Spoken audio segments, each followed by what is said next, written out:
다 같이 사도신경 하심으로 8월 셋째 주 청년부 예배를 시작하시겠습니다. 나는 전능하신 아버지 하나님 천지의 창조주를 믿습니다. 나는 그의 유일하신 아들 우리 주 예수 그리스도를 믿습니다. 그는 성령으로 잉태되어 동정녀 마리에게서 나시고 본디오 빌라도에게 고난을 받아 십자가에 못 박혀 죽으시고 장사된 지 사흘 만에 죽은 자 가운데서 다시 살아나셨으며 하늘에 오르시어 전능하신 아버지 하나님 우편에 앉아 계시다가 거기로부터 살아있는 자와 죽은 자를 심판하러 오십니다. 나는 성령을 믿으며 거룩한 공교회와 성도의 교제와 죄를 용서받는 것과 몸의 부활과 영생을 믿습니다. 아멘.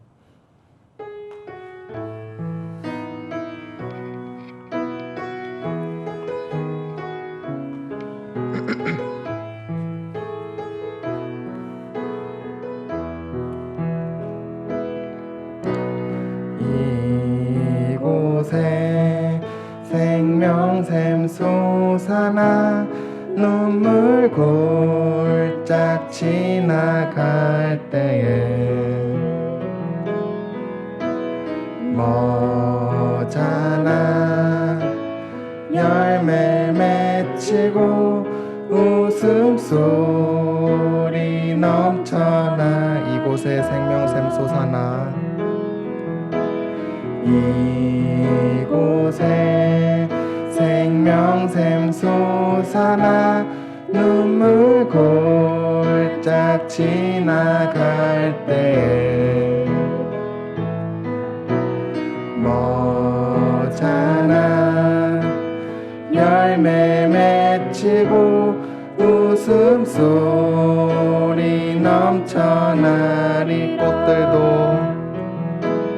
꽃들도 구름도 바람도 넓은 바다도 찬양하라 찬양하라 예수를 하늘을 울리며 노래해 나의 영혼아 은혜의 주 은혜의 주 은혜의 주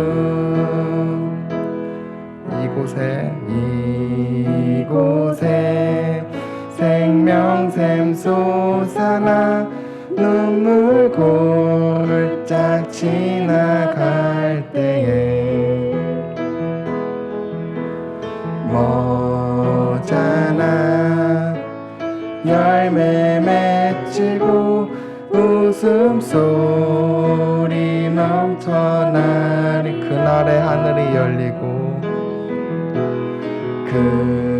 그날에 하늘이 열리고 모든 이가 보게 되리라 마침내 꽃들이 피고 영광의 주가 오시리라 꽃들도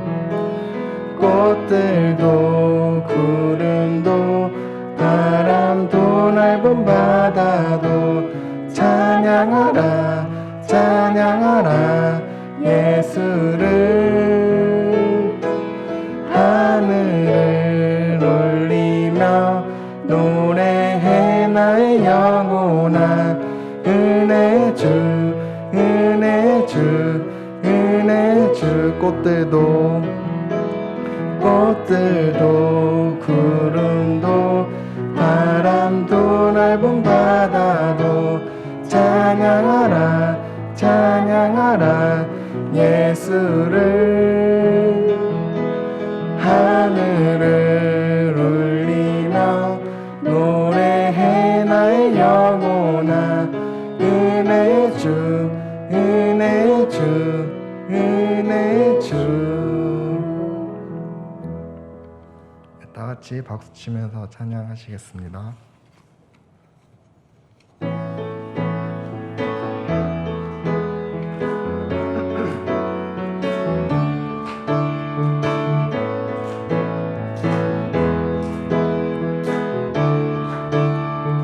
주 이름 찬양 주 이름 찬양 풍요의 강 강물 흐르는 고요한 땅에 살 때에 주님 찬양해. 주 이름 찬양, 주 이름 찬양. 거칠은 광야와 같은 인생길 걸어갈 때도 주님 찬양해. 모든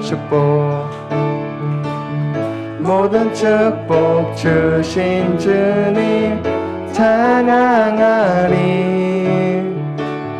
어두운 날이 다가와도 난 외치리. 주의 이름을 찬양해. 주의 이름을 찬양해. 영화로운 주 이름 찬양. 주 이름 찬양, 주 이름 찬양. 햇살이 나를 비추고 만물이 새롭게 될 때 주님 찬양해. 주 이름 찬양, 주 이름 찬양.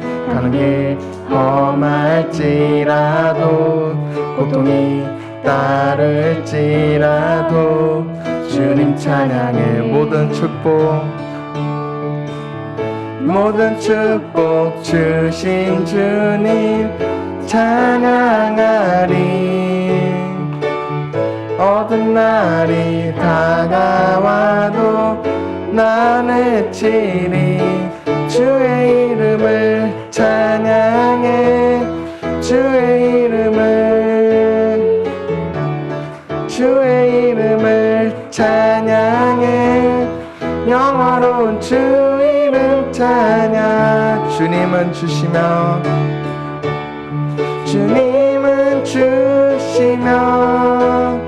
주님은 찾으시네. 내 맘에 하는 말 주 찬양하. 주님은 주시며 주님은 찾으시네. 내 맘에 하는 말 주 찬양합니다. 주의 이름을 찬양해. 주의 이름을 찬양해. 영화로운 주의 이름을 찬양해. 주의 이름을 찬양해. 주의 이름을 찬양해. 영화로운 주 이름 찬양.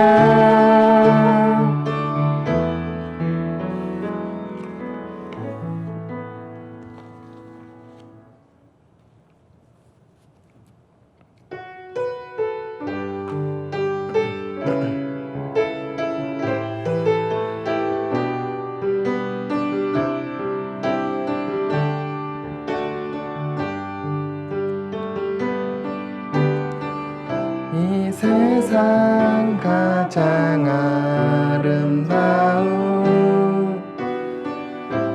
순종의 눈물,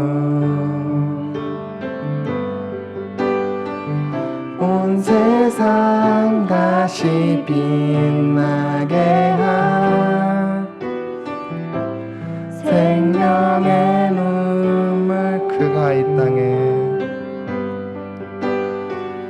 그가 이 땅에 오신 이유 죽어야 살게 되고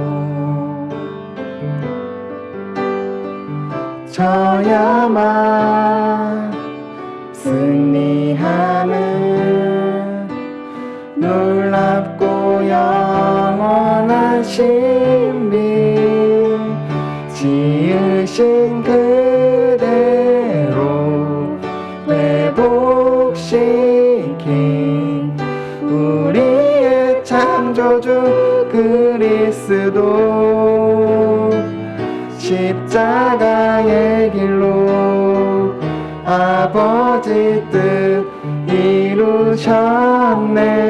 그가 이 땅에 오신 이유 이제 우리에게 맡겨진 그 소망, 그 사랑, 그 생명 아름답고 눈부신 십자가의 길 우리가 이 땅에 살아가 이유 이 세상 가장 아름다운 이 세상 가장 아름다운 순종의 눈물 온 세상 다시 빛나게 한 생명의 눈물 그가 이 땅에 오신 이유 그가 이 땅에 오신 이유 죽어야 살게 되고 져야만 승리하는 져야만 승리하는 놀랍고 영원한 신비 지으신 그대로 회복시킨 우리의 창조주 그리스도 십자가의 길로 아버지 뜻 이루셨네. 그가 이 땅에 오신 이유 이제 우리에게 맡겨진 그 소망, 그 사랑, 그 생명 아름답고 눈부신 십자가의 길 우리가 이 땅에 살아가 지으신 그대로 이유 지으신 그대로 회복시킨 우리의 창조주 그리스도 십자가의 길로 아버지 뜻 이루셨네. 그가 이 땅에 오신 이유 이제 우리에게 맡겨진 그 소망, 그 사랑, 그 생명 아름답고 눈부신 십자가의 길 우리가 이 땅에 살아가 이유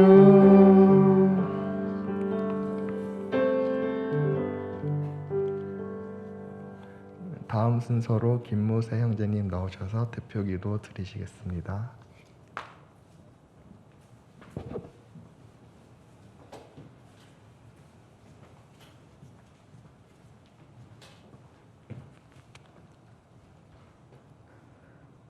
여호와여, 주의 도를 내게 보이시고 주의 길을 내게 가르치소서. 주의 진리로 나를 지도하시고 교훈하소서. 주는 내 구원의 하나님이시니 내가 종일 주를 바라나이다. 창조주 하나님 아버지, 태초부터 저희를 계획하시고 당신의 자녀 삼아 주시니 감사드립니다.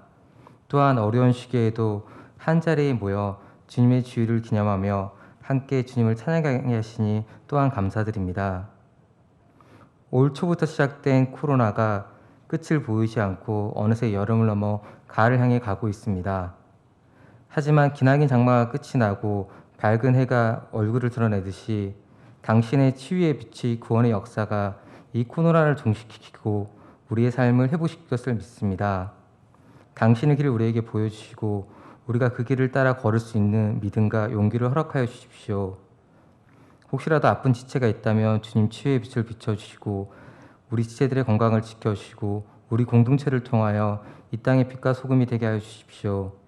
이 예배를 주님께 맡겨드리며 우리 주 예수 그리스도의 이름으로 기도드렸습니다.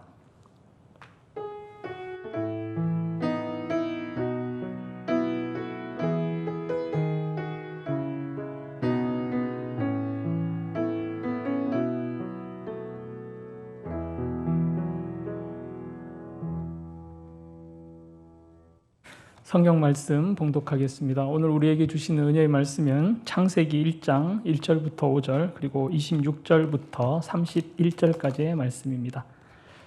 창세기 1장 1절부터 5절 26절부터 31절까지의 말씀을 교독하고 마지막 절은 같이 읽겠습니다. 먼저 창세기 1장 1절부터 5절까지 말씀은 다 같이 읽겠습니다. 한 목소리 읽겠습니다. 태초에 하나님이 천지를 창조하시니라. 땅이 혼돈하고 공허하며 흑암이 깊음 위에 있고 하나님의 영은 수면 위에 운행하시니라. 하나님이 이르시되 빛이 있으라 하시니 빛이 있었고 빛이 하나님이 보시기에 좋았더라. 하나님이 빛과 어둠을 나누사 하나님이 빛을 낮이라 부르시고 어둠을 밤이라 부르시니라. 저녁이 되고 아침이 되니 이는 첫째 날이니라. 우리 26절부터 31절까지의 말씀 교독하고 마지막 절 같이 읽겠습니다. 하나님이 이르시되 우리의 형상을 따라 우리의 모양대로 우리가 사람을 만들고 그들로 바다의 물고기와 하늘의 새와 가축과 온 땅과 땅에 기는 모든 것을 다스리게 하자 하시고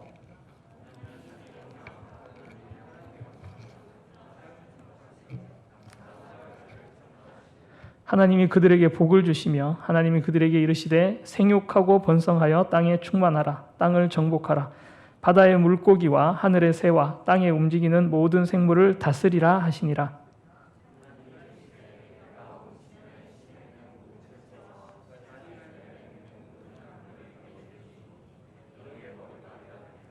또 땅의 모든 짐승과 하늘의 모든 새와 생명이 있어 땅에 기는 모든 것에게는 내가 모든 푸른 풀을 먹을거리로 주노라 하시니 그대로 되니라. 하나님이 지으신 그 모든 것을 보시니 보시기에 심히 좋았더라. 저녁이 되고 아침이 되니 이는 여섯째 날이니라. 아멘. 우리 옆에 분들과 인사하실까요? 바른 눈으로 세상을 바라보는 성도가 됩시다 하고 인사하시겠습니다. 바른 눈으로 세상을 바라보는 성도가 됩시다. 예.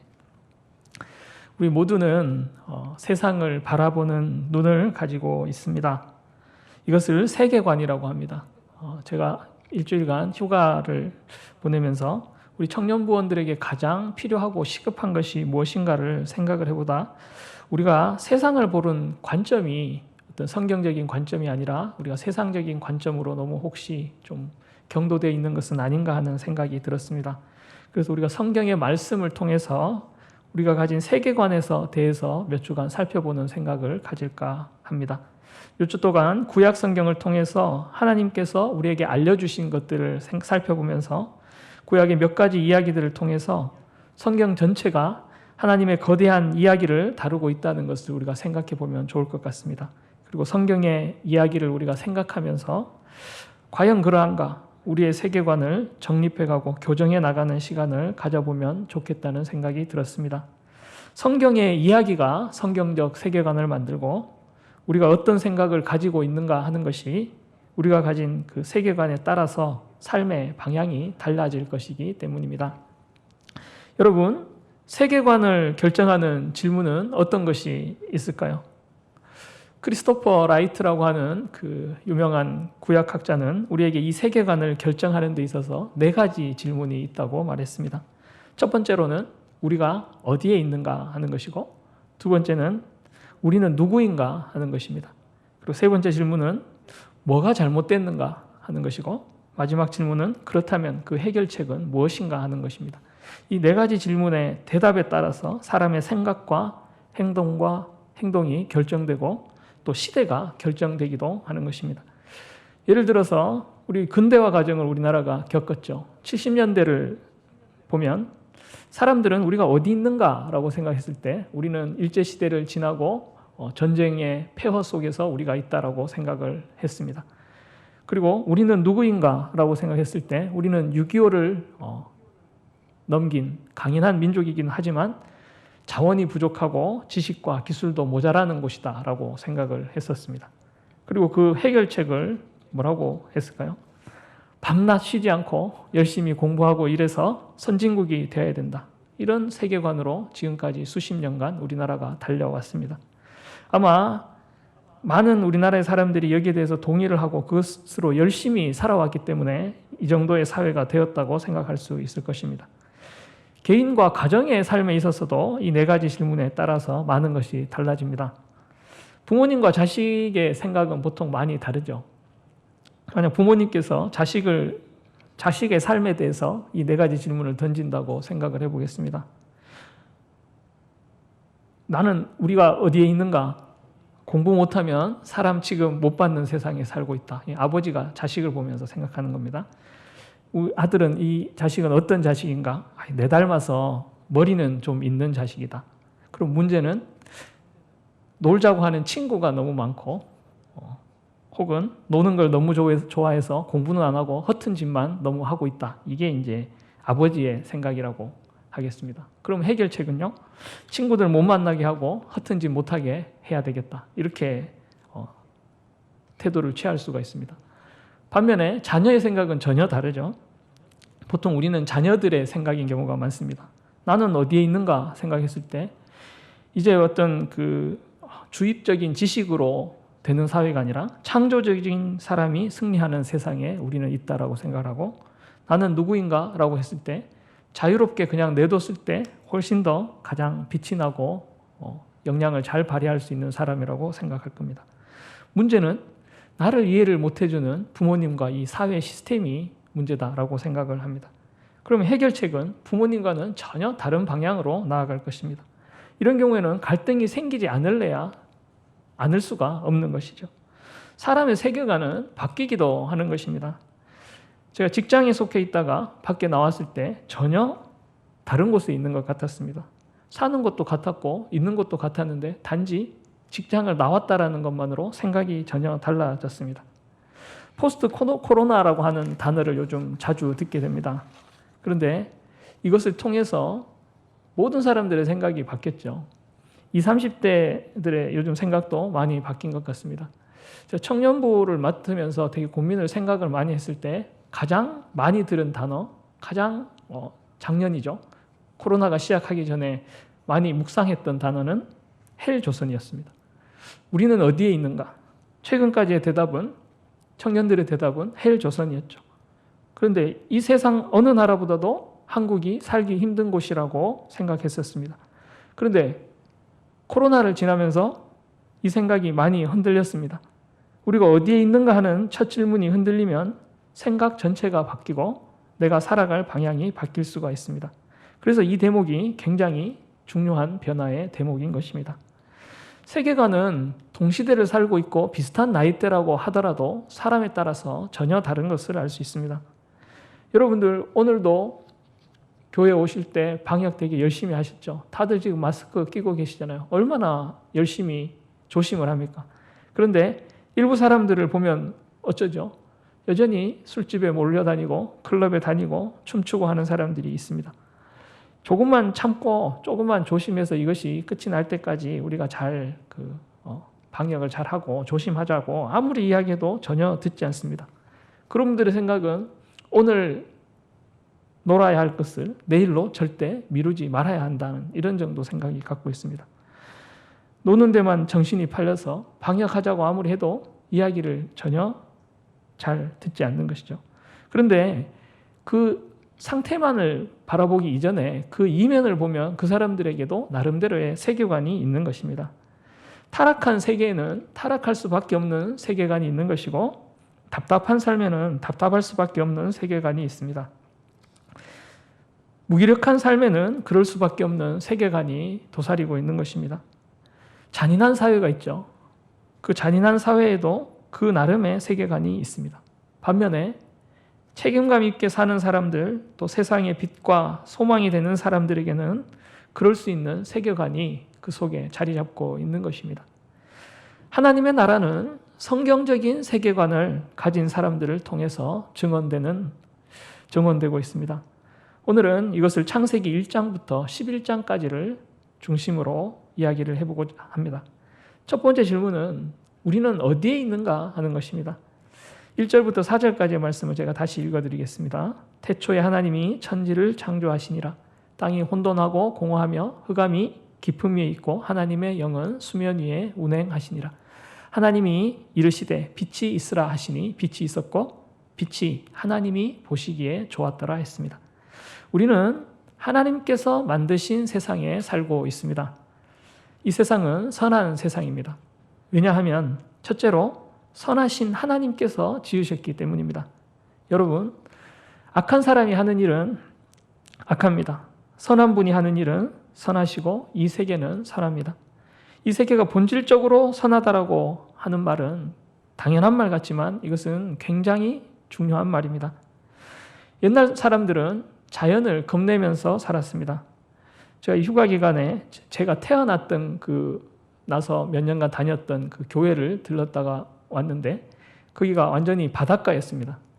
저 부모님의 고향, 아버지의 고향이기도 해서 제가 명절 때는 한두 번 갔었는데 갈 때마다 느꼈던 것은 그 바닷가다 보니까 미신이 아주 심하고 때로는 뭐 온갖 굿이나 제사 지내는 그런 것들이 깃발이나 이런 것들이 엄청 많이 있었습니다.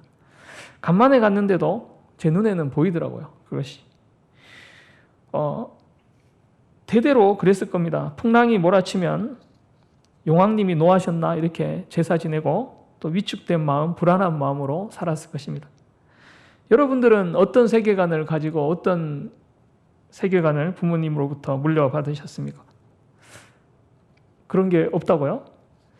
여러분, 이런 이야기 들어보셨어요? 야, 세상은 눈 감으면 코베 가는 세상이야. 세상에 아무도 믿을 사람 없다. 남자는 아빠 말고는 아무도 믿으면 안 돼. 이런 그 세계관, 말 같은 것도 다 세계관을 담고 있는 것입니다. 말로 하지 않아도 또 앞의 세대와 부모님이 삶을 헤쳐나가는 태도가 세계관을 형성하는 것입니다. 옛날에는 바다에 신을 섬기고 하늘에 있는 태양과 달과 별을, 구름을 신처럼 섬기면서 우상 밑에서 살았습니다. 여러분, 세상에 많은 신들이 있다고 또 그들이 이 세상을 움직인다고 믿고 있는 그런 세계관이 있습니다. 그리고 세상에는 아무 신도 없고 물질이 전부라고 하는 그 유물론적 세계관도 있습니다.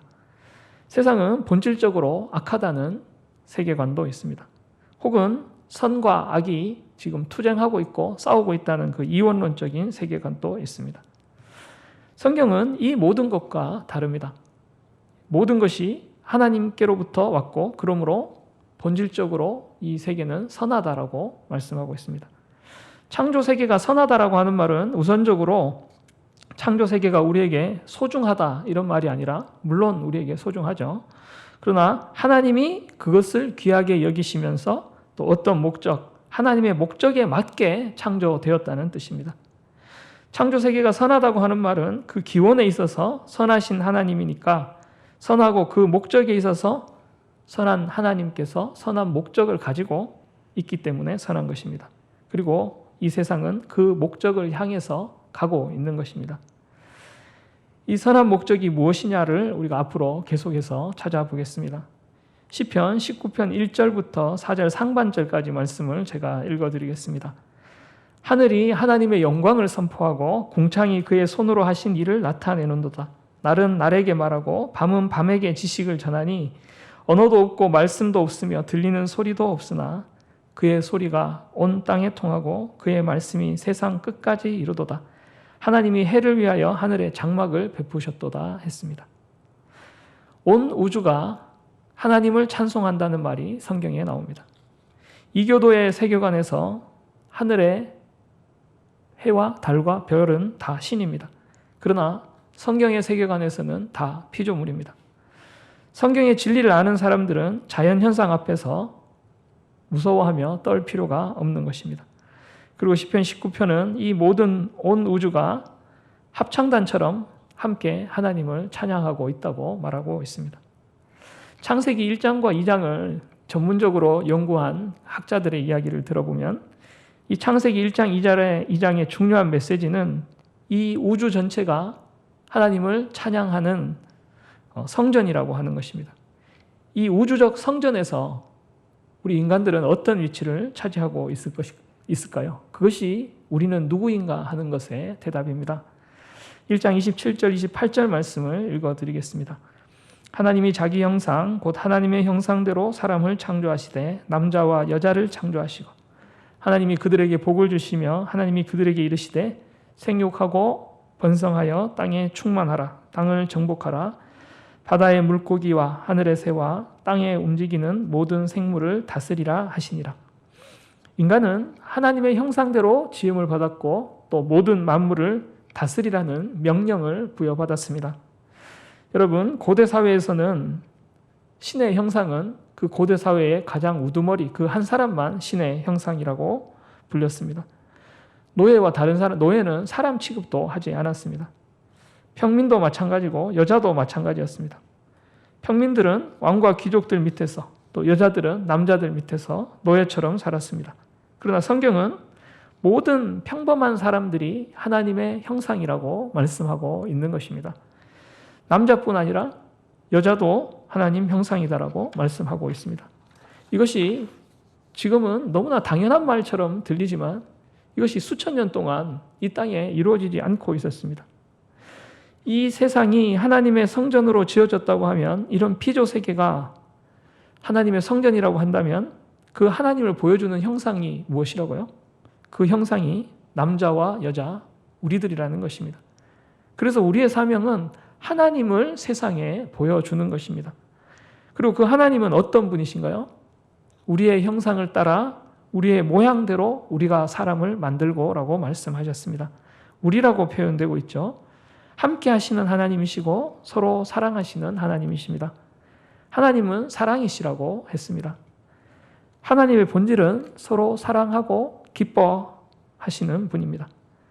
하나님께서 서로 사랑하시는 분이기 때문에 우리가 하나님의 형상을 따라서 창조함을 받았다는 것은 우리 인간들도 서로 사랑하면서 살 때 가장 복되게 살 수 있다는 말입니다. 남을 이용하고 착취하고 못살게 굴고 빼앗고 싸우고 해서는 사람이 행복할 수가 없습니다. 더 가지고 남을 지배하면 자신이 행복할 것 같지만 그것은 본성에서 어긋나는 것입니다. 결국은 자신까지 멸망의 길로 가는 것이죠. 오히려 사랑하면서 사는 것이 본성에 맞는 것입니다. 여러분, 어느 가정에서 가장 정말로 존경받고 훌륭한 아버지가 있어서 사람들이 다 이제 좋아한다고 해봅시다. 그러면 그 가정의 아들에게 최고의 칭찬이 뭘까요? 아, 너 아버지 참 닮았구나. 너 보니까 참 아버지 생각난다. 어떻게 그렇게 아버지를 많이 닮았니? 이게 아들이 칭찬입니다. 그리고 그것이 아버지의 칭찬도 되는 것이죠. 반대로 아버지가 너무 이상하면 어떨까요?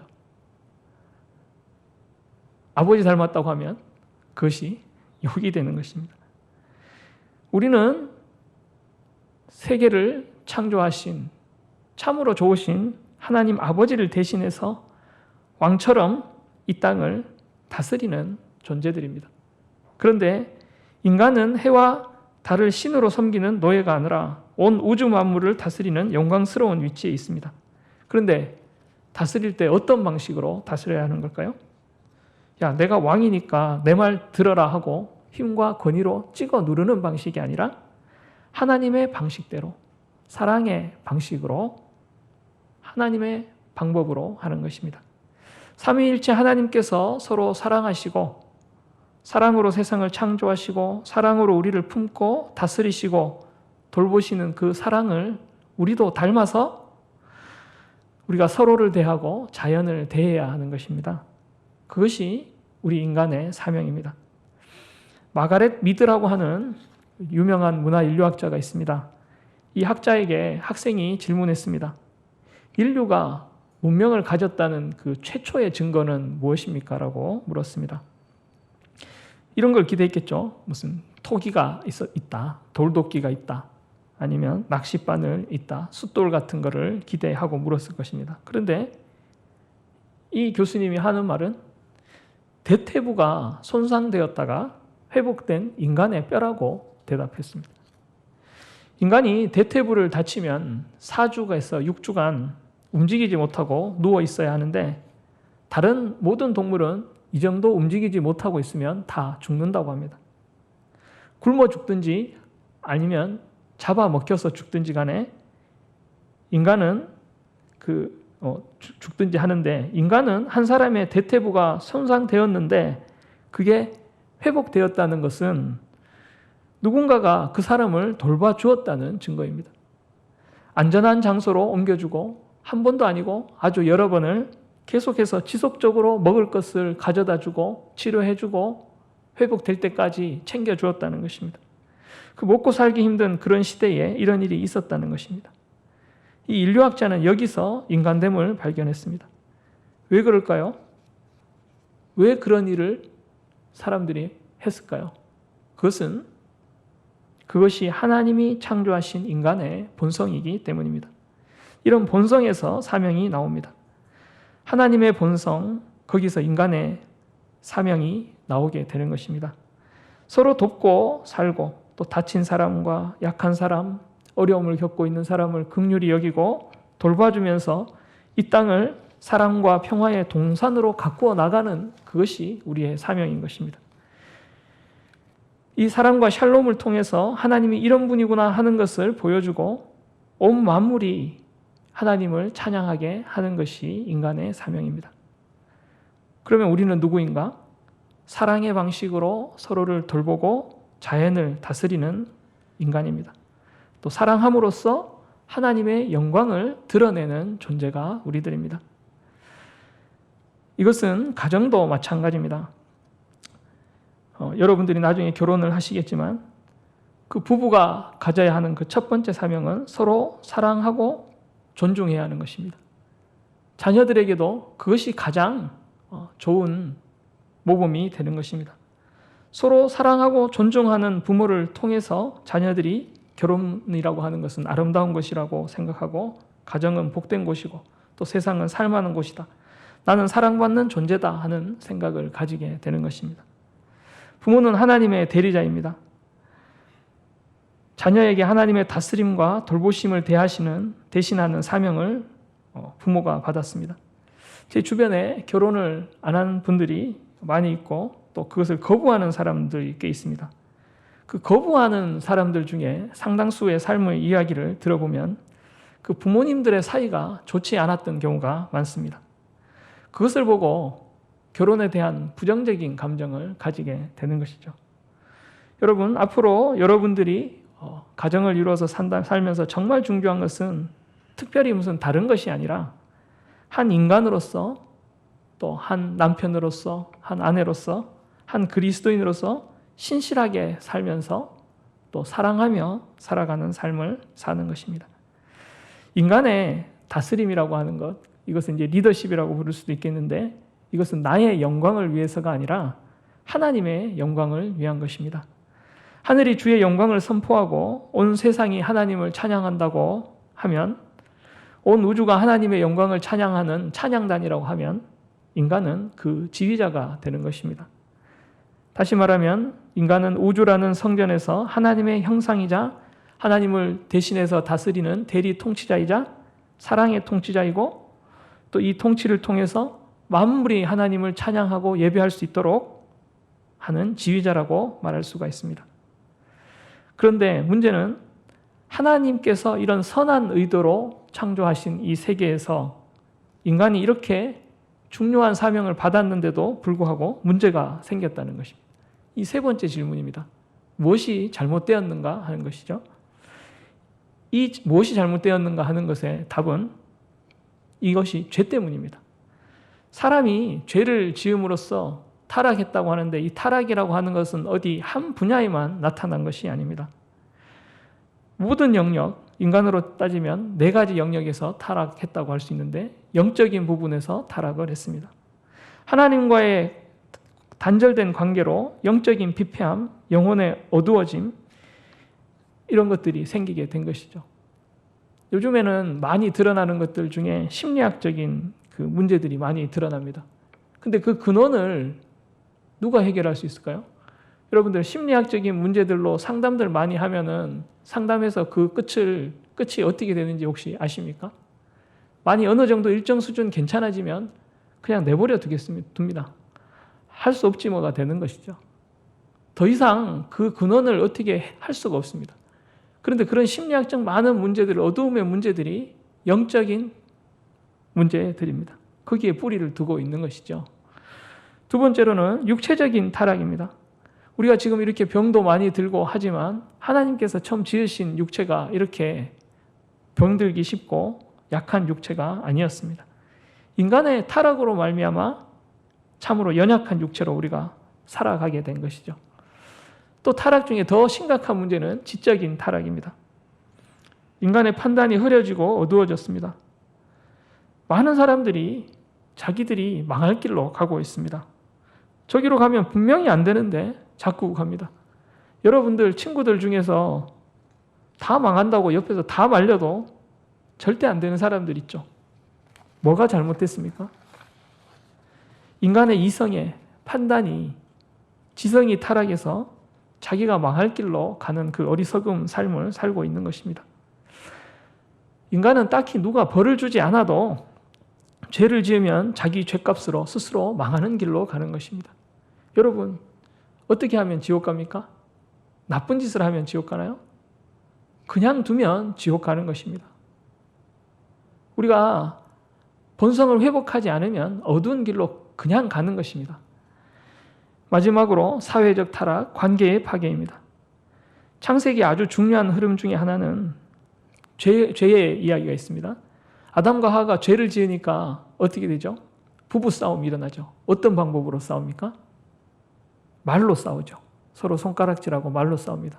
그런데 한 대가 내려가서 아들 둘이는 어떻게 싸웁니까? 서로 죽입니다. 속이고 빼앗고 도망가고 원한관계에 놓이고 이런 일들이 계속해서 창세기에 나오고 있습니다. 인류의 역사가 어떻게 진행될 것인가를 보여주는 것입니다. 이런 사회적 측면의 타락이 계속 이어지면서 사회 구조가 타락하고 죄가 구조화되는 것입니다. 개인이 착하게 살려고 해도 그것으로 해결되지 않는 구조적인 악함이 있습니다. 나는 성실하게 살고 정직하고 착하게 살려고 하는데 거짓말 안 하고 살려고 해도 직장 상사 말을 잘 들으려고 하면 어려운 경우가 있습니다. 기업 자체가 굉장히 부도덕한 기업이 있는 것입니다. 거기 다니고 있으면 어떻게 해야 될까요? 그만두어야 합니까? 그게 쉬운 문제가 아니라는 걸 회사 다니시는 분들은 다 잘 알고 있을 것입니다. 우리가 쓰고 있는 제품이 알고 보면 자연을 파괴하고 어디에선가 누군가의 노동을 착취하고 심하게 착취하고 또 환경을 파괴하는 그런 악과 관련된 경우도 있습니다. 우리가 그런 구조악과 무관한 삶을 살 수가 없는 것입니다. 사회생활하면서 그런 경험 해보신 분들이 많이 있을 겁니다. 나는 반듯하게 살려 하고 깨끗하게 살려고 하는데 그렇게만 하면 그것이 깔끔하게 정리가 되지 않는 것이죠. 더 골치 아픈 일이 생깁니다. 너만 잘났냐? 너 왜 그렇게 잘난 척하냐? 왜 네 이렇게 말썽을 피우냐? 이런 그런 그 관행과 문화, 구조 사이에 구조화된 그 사회학이 있는 것입니다. 우리가 앞으로 몇 주 뒤에는 모세에 대해서도 한번 살펴볼 건데 모세가 바로의 왕자같이 되었었다고 성경은 기록하고 있습니다. 오랜 광야 생활을 거치고 이스라엘을 돌아와서는 바로에게 10가지 재앙을 내리고 다들 홍해 바다를 건너서 광야 생활을 거쳐서 이스라엘 백성들을 가나안 땅으로 이끌고 갑니다. 그런데 만약 이 백성들의 해방이라고 하는 것이 그냥 정치적인 해방만 목적이라고 하면 이렇게 복잡하게 할 필요가 없을 것 같지 않습니까, 여러분? 그냥 모세가 바로가 되면 되잖아요. 파라오가 되면 되잖아요. 그 왕이 돼서 착하고 선한 왕이 돼서 여러분 플라톤 철학에서 말하는 그 철인 정치로 바르게 통치하면 될 텐데 왜 이 불쌍한 백성들을 이끌고 광야에 가서 또 광야를 지나서 또 가나안에 가서 또 싸움을 통해서 회복시키시는 길을 하나님께서 여신 걸까요? 단순하게 왕 한 명 바꾼다고 되지 않는 구조적인 문제가 있는 것입니다. 모든 사회 구조 안에 또 조직 안에 회사와 이 조직하던 사회 안에 문화와 관행, 이데올로기 안에 악이 있는 것입니다. 대체로 권력이 크고 많을수록 타락할 가능성이 더 커지는 것 같습니다. 그 액튼경, 역사학자인 유명한 액튼경이 남긴 말이 있죠. 권력은 부패한다. 절대 권력은 절대 부패한다는 말이 남겼습니다. 지난해 몇 년 동안에 이 땅에는 미투라고 하는 그 문제가 온 세상을 뒤흔들고 있죠. 이것은 성의 문제가 아닙니다. 남성과 여성의 문제가 아니라 힘 있는 사람, 힘 없는 사람, 권력의 문제입니다. 다른 사람을 해고할 수도 있고 인사상의 불이익을 줄 수도 있는 그런 사람들, 권력을 가진 사람이 약자들을 억압하는 이야기입니다. 여기에 복잡하게 얽힌 권력의 문제가 단순히 개인적으로 착하게 살면 다 해결될 것 같다라고 하는 것을 해결 보지 못하게 하는 그 악의 문제가 있는 것입니다. 죄라고 하는 것은 옆으로 퍼지기도 하고 구조화가 되고 자손에게 전달되고 세대가 지나갈수록 점점 더 심해지는 경향을 볼 수가 있습니다. 창세기 4장 16절 이하를 읽어드리겠습니다. 가인이 여호와 앞을 떠나서 에덴 동쪽 놋 땅에 거주하더니 아내와 동침하매 그가 임신하여 에녹을 낳은지라. 가인이 성을 쌓고 그의 아들의 이름으로 성을 이름하여 에녹이라 하니라. 에녹이 이랏을 낳고 이랏은 무야헬을 낳고 무야헬은 무두사헬을 낳고 무두사헬은 라멕을 낳았더라. 라멕이 두 아내를 맞이하였으니 하나 이름은 아다요 하나의 이름은 실라였더라. 아다는 야발을 낳았으니 그는 장막에 거주하며 가축을 치는 자의 조상이 되었고 그의 아우의 이름은 유발이니 그는 수금과 퉁소를 잡는 모든 자의 조상이 되었으며 하고 기록하고 있습니다. 음악과 예술의 출발을 기록하고 있고 우리 수공업과 산업의 발달을 말씀하고 있습니다. 여기서 성을 쌓았다 하는 여기 성은 영어 성경에는 다 시티로 번역되어 있습니다. 근데 이것을 만약에 우리가 잘못된 세계관으로 읽게 되면 가인의 후예가 죄를 짓고 가인이 가서 도시를 만들었으니 도시는 악이다. 그래서 도시는 100% 악덩어리다. 없어져야 된다. 이렇게 되면 자연으로 돌아가자 하는 이 내추럴리즘 같이 되어버립니다. 많은 종교들이 속세를 떠나서 자연으로 시골로 가서 깨끗하게 살면서 뭔가 순수한 것을 추구하고 싶어 합니다. 그러나 성경의 견해는 그렇지가 않습니다. 여러분, 도시를 떠나서 전원 생활을 하고 시골의 농촌에 가서 살면은 해결을 할 수가 있을까요? 자연은 타락하지 않았을까요? 여러분, 땅도 타락했습니다. 그리고 사람도 많이 타락해 있습니다. 도시의 사람만 타락하고 시골 사람은 타락하지 않았을까요? 시골 가면 인심이 순박해서 갈등 없이 죄 없이 살 수 있을까요? 여러분, 시골 가도 사람들 때문에 골치 아픈 일들이 엄청 많습니다. 제가 엄청 시골 면에서 자랐습니다. 제가 고등학교 때 저희 집으로 오는 곳으로 포장이 된 정도로 제가 시골에 살았습니다. 타지에서 오신 분들 많이 봤습니다. 도시에서 시골로 오면은 목가적인 곳에서 전원적으로 잘 살 수 있을까요? 제가 보면 오히려 서러운 일 더 많이 당하고 사셨던 것 같습니다. 그래서 귀농했다가 떠나가신 분들이 한두 분이 아닙니다. 시골이라고 해도 타락해서 예외가 아닌 것이죠. 반대로 도시에서도 선하신 하나님께서 포기하지 않으시고 일하시는 부분들이 있는 것입니다. 문화와 예술도 마찬가지입니다. 여러분, 예수님을 잘못 믿으면 음악, 미술, 문화 이런 부분에 대해서 적대적이 될 수가 있습니다. 인간의 문화의 모든 부분이 타락의 여지가 있지만 그 안에 창조의 아름다움이 남아있는 것입니다. 그리스도인들이라고 해서 맨날 찬송만 불러야 되고 다른 음악 들으면 안 된다고 한다든지, 물론 뭐 세속적인 영화나 드라마 당연히 조심해야 되고 나쁜 문화가 많이 있지만, 그런 문화의 영역이라고 하는 것을 선을 딱 그어서 다 거부해버리고 이렇게 하면 성경을 잘못 읽은, 잘못 해석한 세계관이 되는 것입니다. 그렇게 되면 그리스도인들의 세계가 자꾸 좁아지는 것이고 교회 안에만 문화적으로 갇혀 있게 되는 것입니다. 그것은 성경적인 태도가 아닌 것이죠. 물론 죄의 심각성, 죄가 편만하다는 것을 우리는 잘 염두에 두어야 합니다. 죄는 거듭해서 밑으로 내려갈수록 점점 더 커집니다. 아담과 하와가 말로 싸웠지만 자식들은 죽이는 정도로 싸우고, 이 라멕이 나중에 하는 말을 보면 4장 23절에 보면 라멕이 아내들에게 이르되 아다와 실라여 내 목소리를 들으라. 라멕의 아내들이여 내 말을 들으라. 나의 상처로 말미암아 내가 사람을 죽였고 나의 상함으로 말미암아 소년을 죽였도다 했습니다. 가인을 위하여는 벌이 7배일진데 라멕을 위하여는 벌이 77배이로다 말하고 있습니다.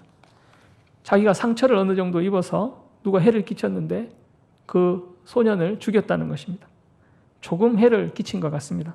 그러면서 하는 말이 가인을 위해서는 벌이 7배인데 자기를 위해서는 벌이 77배라고 말하는 것입니다. 가인을 위해서 7배라고, 벌이 7배라고 말한 것은 하나님이 말씀하신 것입니다.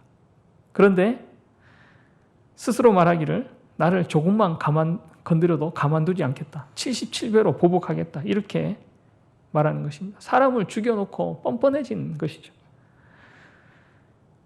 죄가 들어와서 몇 대를 내려가면 어느새 이렇게 되는 것입니다. 우리 인생에 있어서도 죄가 들어오면 점점 더 그것이 커지는 것입니다. 그래서 바늘 도둑이 소도둑이 된다라고 하는 것이죠. 한 인생에서도 바늘 도둑이 몇 년 못 가서 소도둑이 되는데, 이게 대를 거듭해서 해가 가면서 이것이 교정되지 않으면 얼마나 더 커지고 사악해질까요?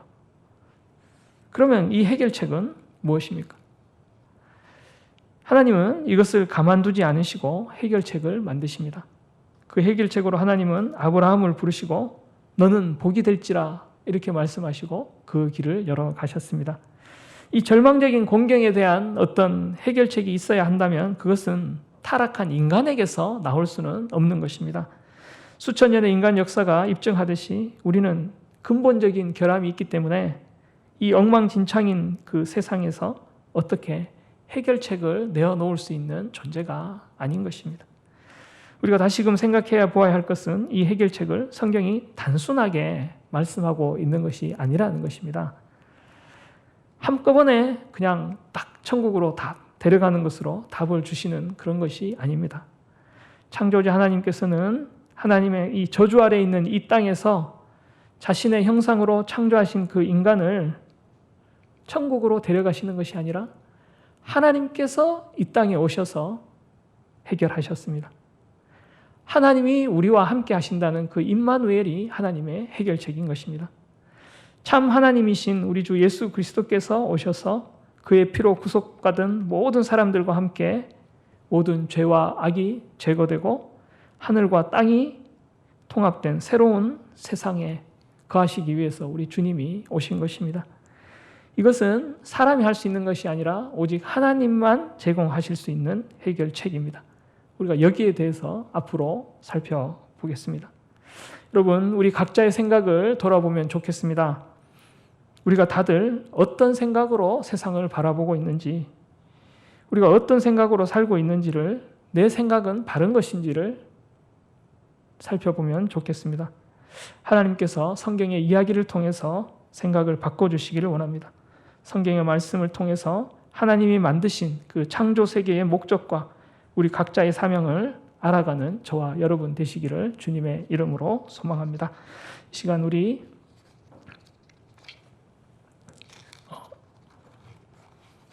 나 무엇과도 주님을 부르시면서 봉헌하시겠습니다.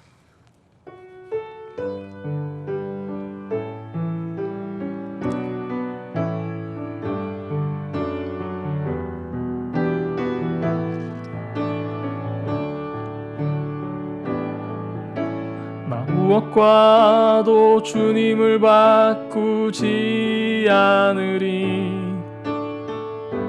다른 어떤 은혜 구하지 않으리. 오직 주님만이 내 삶의 도움이시니 그의 얼굴 보기 원합니다.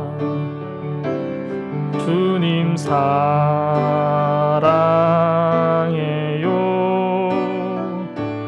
온 마음과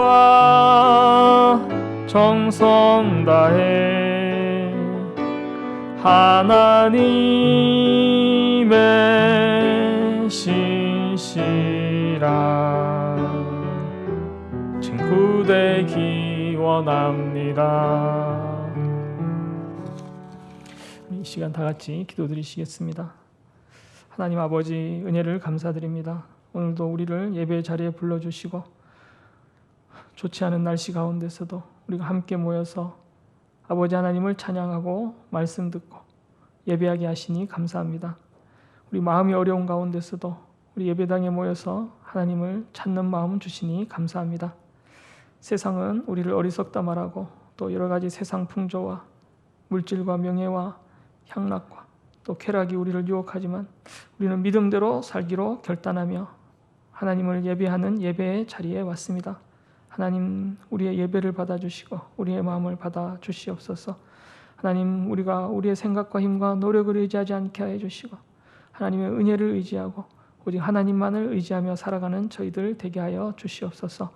아버지, 무엇보다도 우리의 생각과 세계관이 하나님이 우리를 바라보시는 그 모습대로 아버지 바라보게 하여 주시고 우리가 생각을 아버지 고쳐서 아버지 하나님께서 우리를 사랑하신 그 사랑과 아버지 하나님께서 베풀어 주신 그 은혜를 감사하며 걸어가는 저희들 되게 하여 주시옵소서. 힘들고 어려운 때를 지나가는 형제 자매들이 있습니다.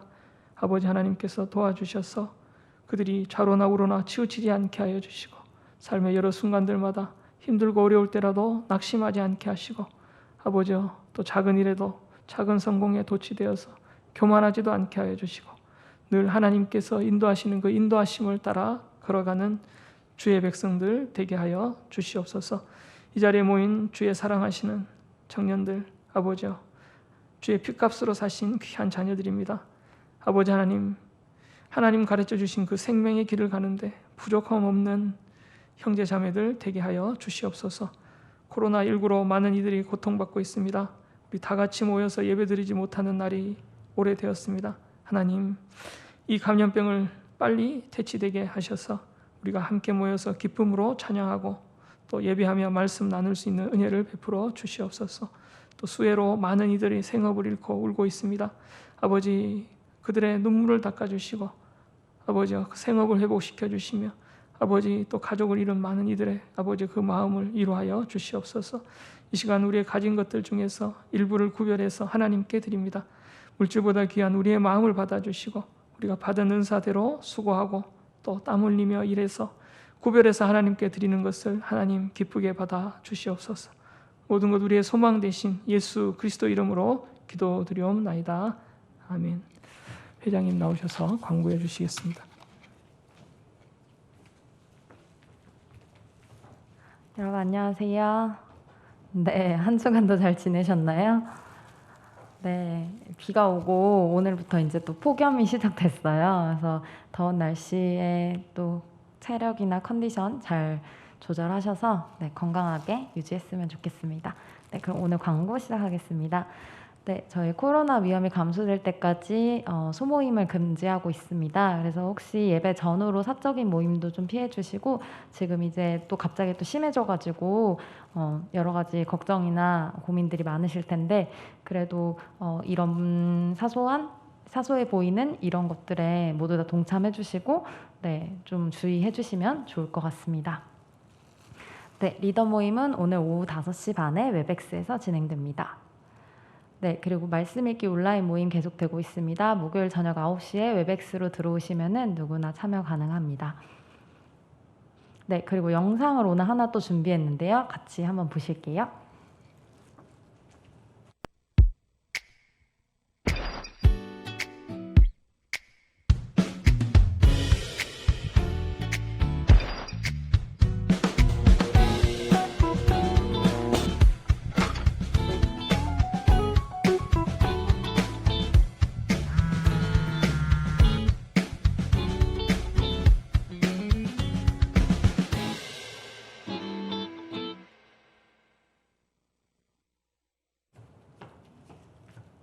네, 여러분 수련회가 얼마 남지 않았습니다.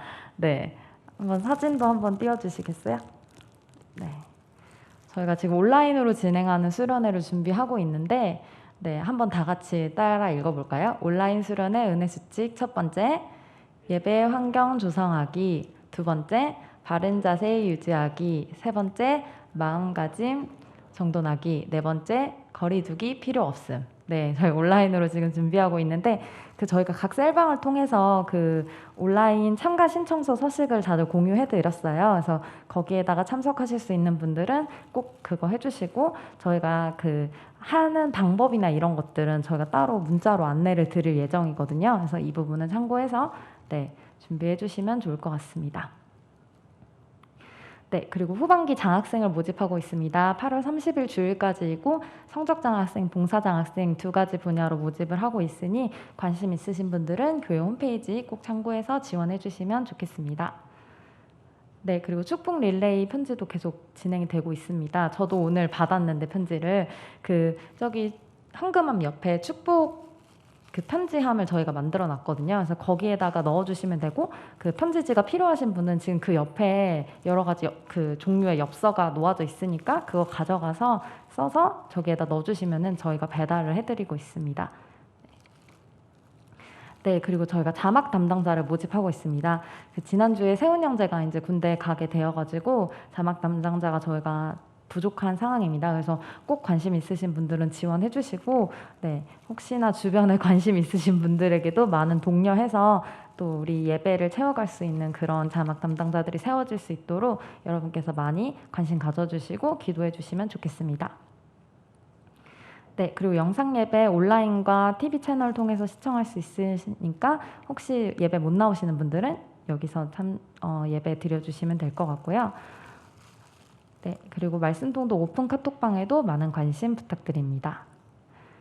네, 그리고 청년 소식을 하나 전하게 됐는데, 그 윤우열 형제가 8월 18일 화요일 날 세훈이랑 같은 논산으로 입대를 하게 되었어요. 그래서 이제 앞에 나와서 같이 축복하고 기도하는 시간 갖도록 할 텐데, 앞으로 잠깐 나와 주시겠어요? 네, 어색하겠지만 오늘은 약간 다른 노래로 준비를 해봤어요.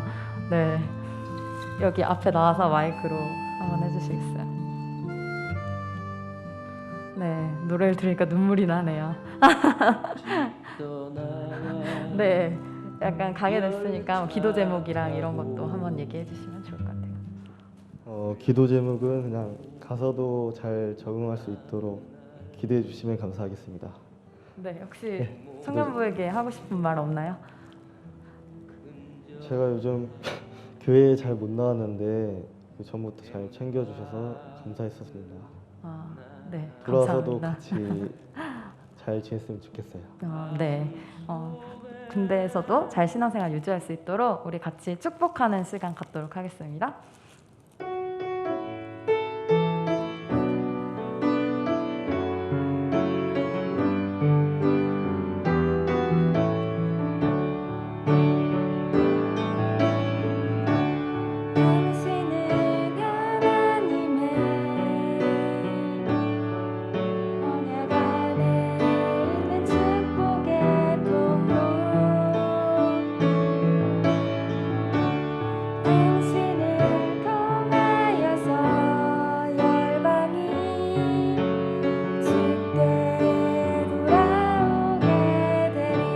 한 번만 더 찬양할게요. 당신은 하나님의 언약 안에 있는 축복의 통로. 당신을 통하여서 열방이 주께 예배하게 되리. 네, 전도사님 나오셔서 기도 한번 해주시겠습니다.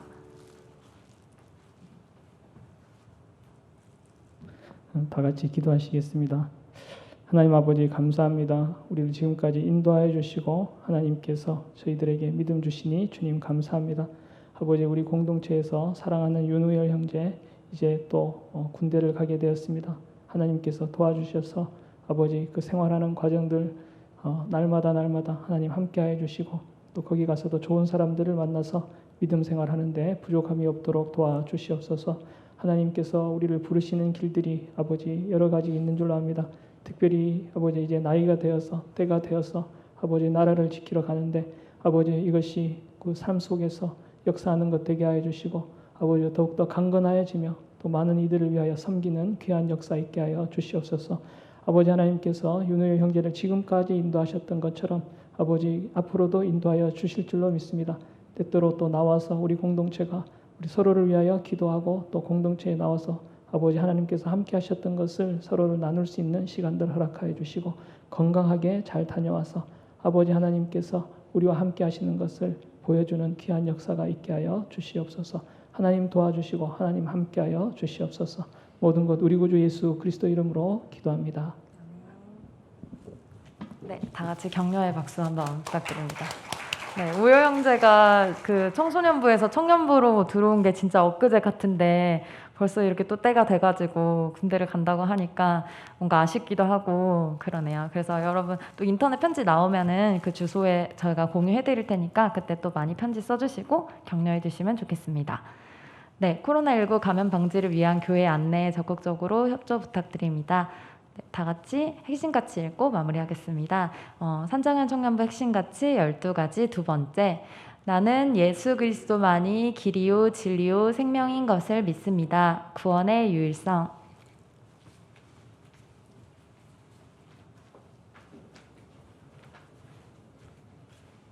네, 다 같이 일어나셔서 결단 찬양 드리시겠습니다.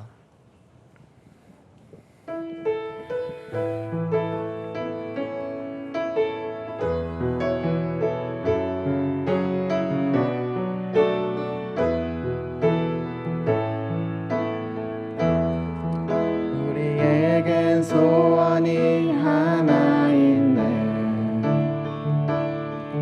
주님 다시 오실 그날까지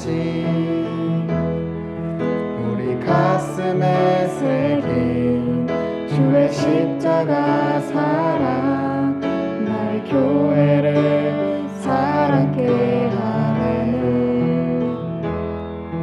주의 교회를 향한 우리 마음, 희생과 포기와 가난과 고난, 하물며 죽음조차 우릴 막을 수 없네. 우리 교회는 이 땅의 희망, 교회를 교회되게, 예배 예배되게 우릴 사용하소서. 진정한 부흥의 날 오늘 임하도록 우릴 사용하소서. 성령 안에 예배하리라. 자유의 마음으로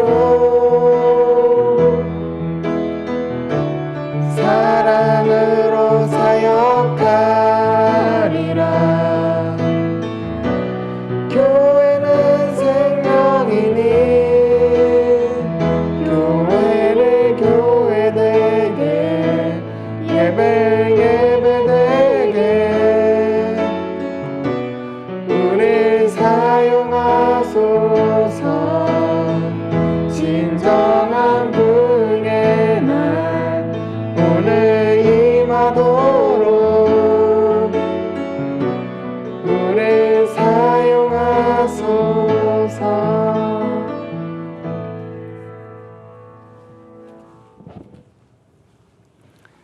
주 예수 그리스도의 은혜와 하나님의 사랑과 성령의 교통하심이 창조주 하나님을 바로 알고 믿고 의지하며 주님께서 지으신 세상에서 주님의 뜻에 따라 맡겨진 소명을 감당하며 주님께 영광을 돌리고 세상에 덕을 끼치는 귀하고 복된 삶 살기를 사모하는 사랑하는 주님의 귀한 모든 자녀들 머리 위에, 그들의 가정과 하는 모든 사역과 학업과 또한 아버지 주님께서 세우신 이 청년부 위에 그리고 서울산정현 교회 위에 한국교회와 이 나라의 민족 위에 지금부터 영원까지 함께 계시기를 간절히 축원하옵나이다. 아멘.